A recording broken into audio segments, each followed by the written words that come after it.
Good evening and welcome back to the 2020 Stewartville Area Chamber of Commerce Meet the Candidates Forum, hosted by the Chamber, and we are pleased to be coming to you this year via live stream.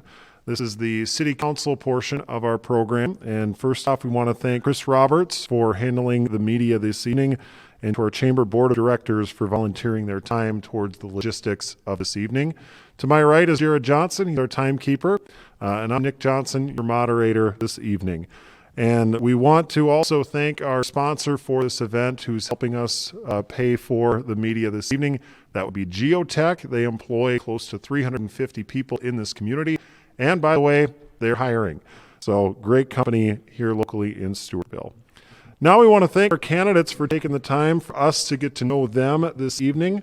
Our candidates for the Stewartville City Council include Brent Beyer, Jeremiah Olchen, Dick Updegraft, and fourth candidate is Daniel Ware, who politely declined invitation to tonight's forum. Few rules for the three of you. So all these questions have been submitted in advance from various members of the community. In years past, we've had an open mic, but obviously, since we are limiting to no audience this evening, we had that opportunity to get those questions in ahead of schedule. Each candidate will be given up to a minute to respond to each question, so please be clear and concise. So we will start with question number one, and Mr. Beyer, we'll start with you. What skills and or experiences qualify you to serve as a city council member? Thank you. I'm a current member of the city council as well as a member of the Stewartville Fire Department. I have been a resident of Stewartville since 2010 with kids in the school district. Before moving here, I was on Hayfield City Council, their fire department, and their ambulance service. Also, while serving on many city boards there as well. I have a strong desire to make Stewartville a great place for its residents and businesses. And Mr. Olchen, same question. I'm also currently a member of the city council and finishing up my first term. I have in the past been a member of various organizations. I was the first at age 18 to be president of the Rochester Amateur Radio Club for more than 1 year consecutively. I've also been involved with the Sons of the American Legion, holding various offices from finance officer to commander, and even at the district level, I managed to make it all the way up to vice commander. And in the city, I currently serve on the park board, and that's one of my favorite parts about it. I've been a member of the community since most recently 2008 when we moved back to town, and I live here with my dog and my 12-year-old daughter. And Mr. Updegraft, how about you? First off, I'd like to thank the Chamber and Geotech, and the reason why I've had the experience. The wife and I moved here 52 years ago, and we first lived in Rochester, but we didn't like Rochester because there was too many people. And so we looked at Stewartville and fell in love with Stewartville. I've been a resident in Stewartville for 50 years now. I served on the council for 20 years. And I guess, that I still have I'm on committees, and I do like to listen to other people and get their concerns about what we can do to help grow in Stewartville. Thank you. We will move on to question number two, and Mr. Olchen will go first for this one. How will you communicate to your constituents? And since you've already held this seat, what have you done to communicate over your last term? I get a lot of questions via email, sometimes so many that I can't even respond to them all in a timely fashion. That's a great way for people to communicate with us. I also am one of those people that when people stop me in the grocery store or on the street, I'm more than happy to talk to them. That's a great way to get to know people. It's a great way for people, if you just happen to see me, just stop me and say, hey, you know what, I got a question or I got a concern. I think those face-to-face confrontations are definitely the best way to communicate with us. Mr. Updegraft, how about yourself? Well, I think, that I'm willing to listen to the concerns of the citizens. And, the nice thing about Stewartville, if you take the time to listen, you can probably find out things, that you didn't know before. And if you don't listen to them, then things don't get done. And I like to see things getting done, so. All right, Mr. Byer, same question. Over the last 4 years, I've communicated with residents not only at council meetings, but also at community and school events, and whenever approached by citizens at the grocery store, on the bike path, and out in front of my house. I've also tried to email back every resident that has emailed me, unless it had to do with city employees or the Data Privacy Act. So make sure to meet all three of these folks at Fairway if you have questions about our community. That's great. We'll move on to question number 3. And Mr. Updegraft, we'll start with you this time. What will you do to create and sustain a community that embraces diversity and appreciates differences? Well, for one, that I like to listen to their concerns, but I have a part-time job at the liquor store, and we have what I would describe, different nationalities of people that come into the liquor store, and I try to get along with all of them and put a smile on my face and welcome into the liquor store. And I also, I drive bus for Griswoms, and same thing there. And I think basically most of the kids like me, and I like them, so we get along pretty good. That's great. Mr. Byer, how about yourself? Diversity is something that serves to enrich our community. We can encourage that by making our city a safe place for everyone and providing housing, a strong school system, and a business area that will attract all people to Stewartville. And Mr. Olchin? I think that as our community grows and becomes more diverse, it's going to be even more important for us to self-reflect. All of us as citizens of the community, self-reflect and ensure that we're not internalizing those implicit biases that sometimes people have and they don't realize it. And I think as community leaders, we have a real obligation to lead by example in that. Thank you.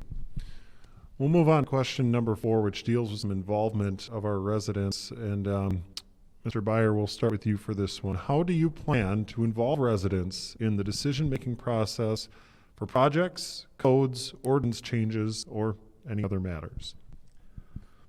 Excuse me. People need to feel encouraged that their voices will be heard if they bring their opinions and or comments to a council meeting. We, as a council, do appreciate their input and their ideas. For projects, we currently have a community meeting where citizens can speak, ask questions, and give their input. For ordinance changes, we have 2 different readings during the council meetings, so again, citizens can voice their opinions and concerns. Mr. Olchin? I think it's important to note that there's opportunities for citizens to serve in the community on different boards, the park board, the planning and zoning, library board, things of that nature. And anyone who is interested in becoming more involved in the community should definitely consider seeking out some of those opportunities. We've also had some ad hoc committees, like with the tree or the boulevard tree ordinance, and I was one of the council reps on that, along with a substantial number of citizens who all took part and put input into that that upcoming ordinance. And Mr. Optegraft, how about yourself?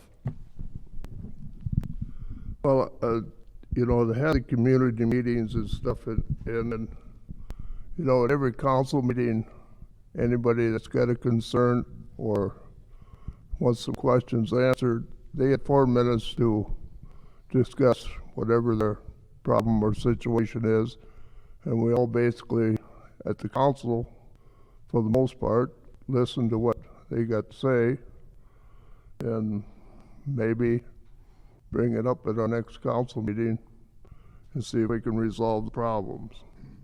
Again, most of the people are aware of the codes and the variances. It's not, sometimes, the ordinance by meetings, they have a, little difference of opinion on the code, so we basically just sit down and talk to them about the ordinance and stuff, so. All right, thank you all. So how about Stewartville Strengths? Mr. Olchin, we'll start with you on this one. What do you see as Stewartville's biggest strength currently?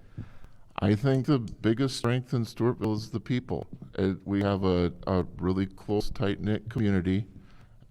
Everyone knows somebody else in town. And I think that's something that really makes it great, and with people who want to reinvest in the community and want to see improvements, but are not afraid to welcome newcomers in. And Mr. Optegraft, same question. I'd have to agree with Jeremiah on the people. That most of the people that I run into, either at the drive bus or the liquor store, are good people, and they enjoy Stewartville as much as I do. But I think one of our strengths is our industrial parks, and then probably, our parks, and then our schools, and then our churches. And I think that's one of the things that actually brings people to Stewartville. And Mr. Byer. One of our biggest strengths is that our community is close to Rochester, but still has that small town feel with a great park and trail system and a dedicated school district. So we all love it here, obviously, but our next question gets into some potential changes that could improve this community. And Mr. Optegraft, we'll start on your end. What are the top 2 changes you'd like to see for our community, and why? Well, since I've lived here for 50 years, I can remember back when we had the Flame and Fish House and the Seventh Rib, and you look on Main Street now, it's tough to deal with the big box stores up in Rochester. That's why you don't see a lot of the good eating places that we had. Oh, I forgot Warren's too. Warren's isn't here anymore either. But I think the best bet is to encourage people as much as you can to shop in Stewartville. But I don't think we do enough of that. But there's some of the stuff on Main Street that actually could be, EDA gives a $5,000 loan to fix up your building. There's a few buildings on Main Street that could use a paint job. And there's an eyesore north of town that I'd like to see cleaned up too. Okay, Mr. Byer, how about yourself? I have heard people wanting options for bigger lots to build homes on. We need to carefully plan for additional housing options. When talking with community members, recreation is always something they would like to see expanded, especially now that families have been staying home more and getting outdoors. And of course, residents would also prefer expanded business options. Mr. Olchin, how about you?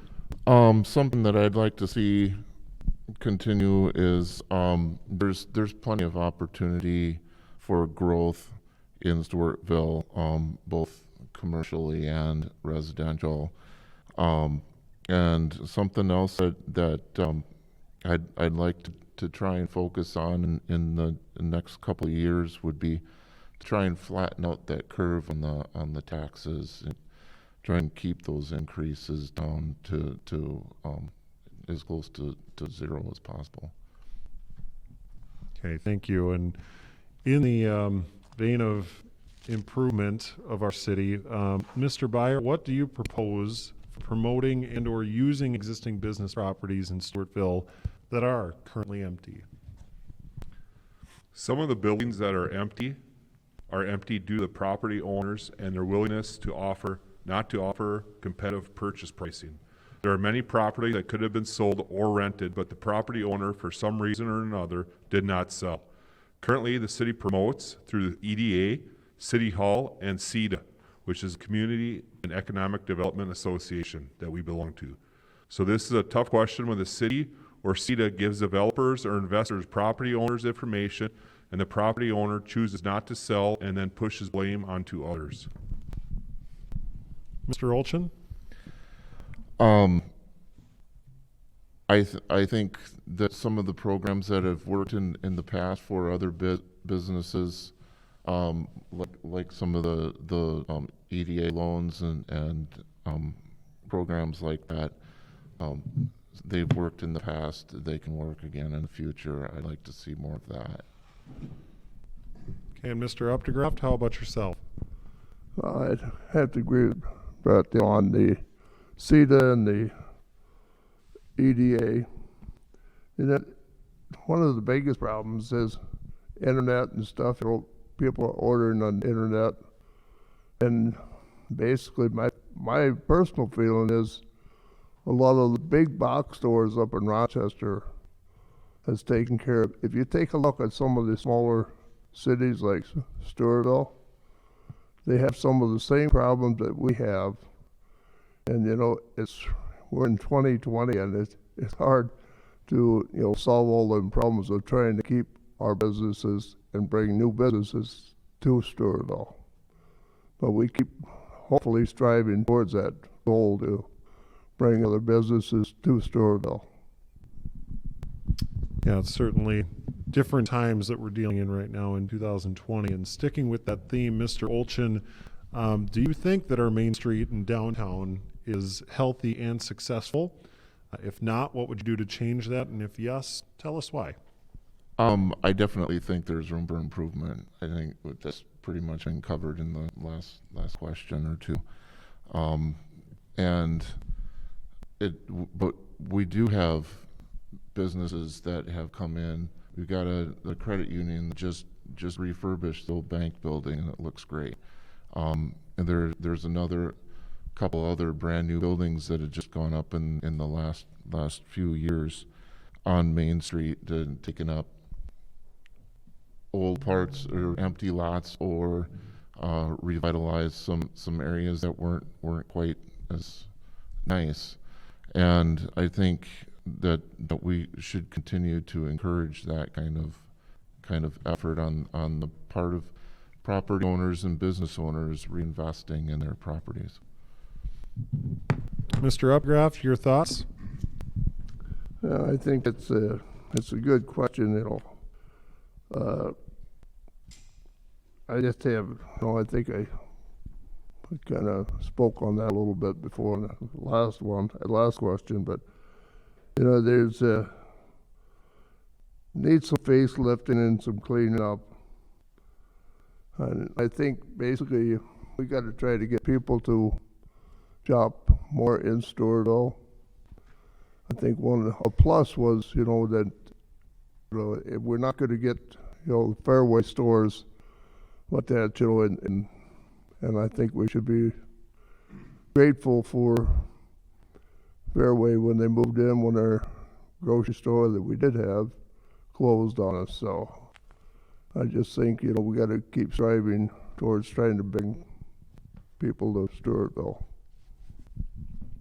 And Ms. Breyer? 2020 has been a tough year for small businesses, and it's going to take time not only to bring our current businesses back strong, but to bring new businesses in. We will have to be creative with incentives or something that we as a council could offer to encourage that new growth. All right, thank you all. And from moving from business to the home here, Mr. Updegraft, we'll start with you for this one. What can be done to increase more single-family residential construction, and do you think that we're on par with other communities of our size? I wrote down here yes, but I always have a kick out of, they advertise up in Rochester low rent housing, and they've discussed that over and over again. But I've never really had anybody explain to me what low rent housing is. I just hope that the 4-story out by Bear Cave there, I hope that fills up. But when you start looking at what it costs for a 1-bedroom and a 2-bedroom, I don't know how it's going to be cost effective, but I hope they have better luck than I think they're going to have. Mr. Byer? Single-family homes will increase only when we are able to offer lots for sale. I agree that is an issue and one that the city and the council is currently working on. But people also need to realize that landowners need to be willing to develop their property and or sell it to developers. Currently, a lot of the land around the city is not ready to be sold or developed. In 2020, new home permits are at 14 plus the 55-unit apartment complex. In 2019, we had 10 new home permits. These numbers do not include manufactured homes. And Mr. Olchin, your thoughts? So I think the city has been working with developers as much as they possibly can. I'll echo what Brent already said, that the property owners need to be willing to sell, and if they're still using it for agricultural or whatever, you just don't have the space available. I do know that there are some developers that are looking into expanding out and doing some more small subdivisions, and I think we should continue to encourage that, along with helping to keep the sewer and water access fees down for those developments, and as well as setting up special, if need be, water and sewer districts to help with the infrastructure that's required for those subdivisions.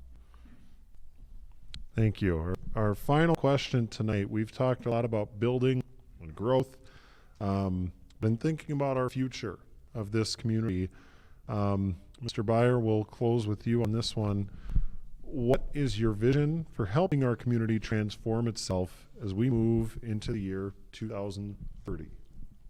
Moving into the next few years and into 2030, we need to find the balance between encouraging growth at a rate that we are able to maintain a good infrastructure of city services, a safe, clean community, a strong school system, residents that are willing to be involved in improving this great city we live in, and to accomplish these ideas by being fiscally responsible. Mr. Olchin, same question. 2030 sounds like it's so far off, but you realize it's only 10 years away.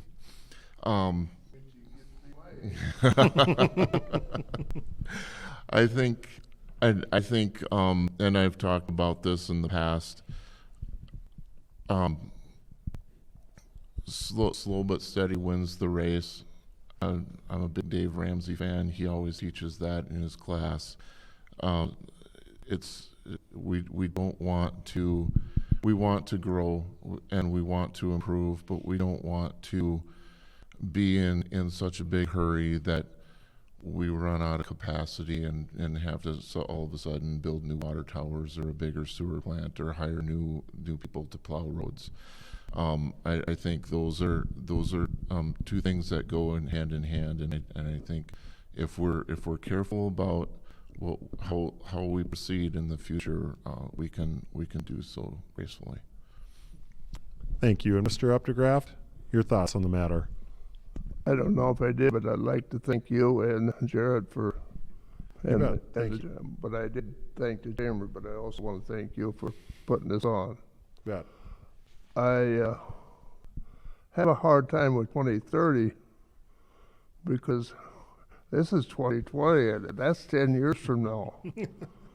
So that means I got to run for council a couple more times or what? But anyway, you know, the people of Stewartville are great people and stuff, and I still think, you know, a small town, it still has a hard time staying up with the big box stores in Rochester. You know, sometimes we're, you know, Rochester helps us, but and sometimes they hinder our growth too, and to attract people to Stewartville. I think we got to continue with, you know, the residential building, and you know, encourage people. You know, the thing about Stewartville that I like anyway is the walking trails, the parks, the churches. And I think we've got a lot of amenities here in Stewartville that really are something that's other communities, because I've been in other communities, driving bus, I go to other communities. I still think Stewartville is better than some other communities. And I know some have grown a lot faster than what Stewartville is, but I like the steady growth of Stewartville. Thank you. Thank you again. You bet. Thanks to all three of you gentlemen for taking the time this evening for us to get to know you a little bit better and for offering to serve your community in a city council avenue. So that wraps things up for us for this evening. A reminder that Election Day is November 3rd. You'll see these three on the ballot. And our final forum of the evening is for the position of mayor, and that will begin at 7:45. So thanks again to our viewers and to our sponsor, Geotech. We'll be back at 7:45. We'll see you then.